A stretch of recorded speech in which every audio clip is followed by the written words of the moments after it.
What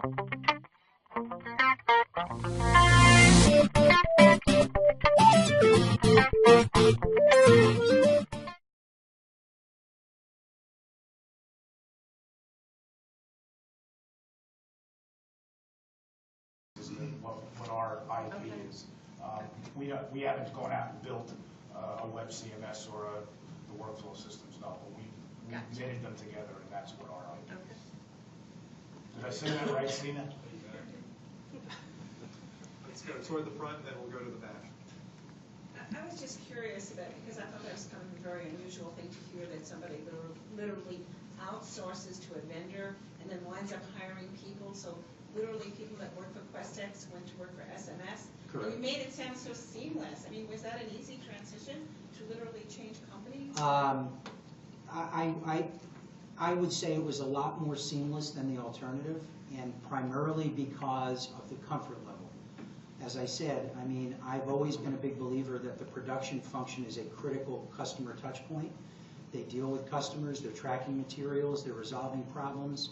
And when you start to have conversations about, you know, moving that to someone that you really don't know, it's going to take a while for you to get comfortable with that. In this situation, just the way this evolved, it did make it quite seamless in that way. Those folks still had to learn new processes. They still had to be trained. They still had the convergence of new processes plus upgrades on existing types of equipment and software. So that was still tough, but certainly that was helpful that we could do that. I believe we would have succeeded either way, but it would have been a little bit more difficult from a timing standpoint.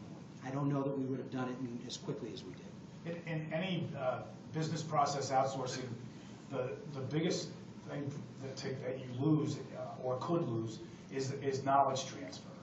And the relationship that the Questex production people had with the editors and the designers that stayed with Questex, as well as with the Questex customers, that came with us, so that we didn't have to learn it. So that's what made the transition a lot more comfortable. In my business, we've done this repeatedly on ad salespeople. And the knowledge transfer is always the benefit. The cultural difference is always the danger. Different salaries, different structure, you know. We don't, maybe someone had a big office and now they have something smaller. But we have done it, and it's, I think for us in ad sales, it's been a mixed bag. Yes, ma'am. Yeah, Sarah Fraser with Energy Central. Question for you. You mentioned that you're transitioning some of your employees to a home office environment. All of our editors are home-based. Talk a little bit about how you keep them engaged with what's going on in the company, and that they don't stray, that you keep the focus there. Because I think this is a trend we're going to continue to see. There's a lot of talent out there that we can recruit, but people can't sell their houses. So, you know, we're probably looking at media companies having more remote employees. So how do you keep them, you know, plugged into the corporate office and you know, on track with what the company goals are? I guess, you know, it's, to use the real estate adage, it's communication, communication, communication. We're big WebEx users, and we have company meetings that way. Monthly, at least, we get them all together face to face in Duluth, you know, in a hotel room.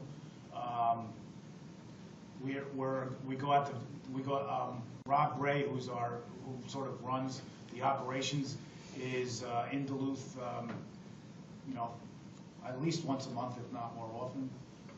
Really, it's, you know, emails, phone calls, conference calls, WebExes. I can tell you that the people that when we moved them out of the office, they were very nervous. And now there's no way we can get them to go back to the office. And they're more productive. They understand, instead of being, you know, what they were before, where they were a cost center, they're now a revenue generator. It changes your entire mindset, and we wouldn't do it any other way. Got time for one more question. I'll just ask a general one to the panel. Publishers, they're outsourcing to third-party companies, third-party firms. They're also outsourcing to their actual vendors. So more and more you see vendors like printers taking over more things that were typically handled in-house, like buying paper. Just hoping you can share any wisdom, any things to look out for when you're actually setting something up with your direct vendor. In terms of contracts, are there certain costs you need to be aware of, particularly with something like buying paper? That's excellent point. I mean, certainly one of the options that we pursued at that time, back when we were looking at the alternatives, was to work with our printer on a number of these kinds of things. The experience that we had was around the higher costs that certainly were associated with the business that was being run as it was from the printer's perspective. The options that we had seemed to work best if we looked at them individually, as an example, managing paper, as opposed to looking at it as a single relationship with the printer. My experience was, when we looked at trying to roll a number of things up with the printing, it wasn't a business that they had yet fleshed out to where it would be cost effective for us at the time. Again, there were different pieces that would have worked, but not the whole, relationship that we have with SMS. Certainly something to explore, because Matt, I mean, is anyone in here from the printing side of the business? Yeah, I mean, that's, that is absolutely an area that the printers are going to be focused on. Just widening out, the offering to meet more customer need, and so we're having those discussions, with our printers as well. Okay, thanks very much. We're going to wrap the panel. Let's have a round of applause for our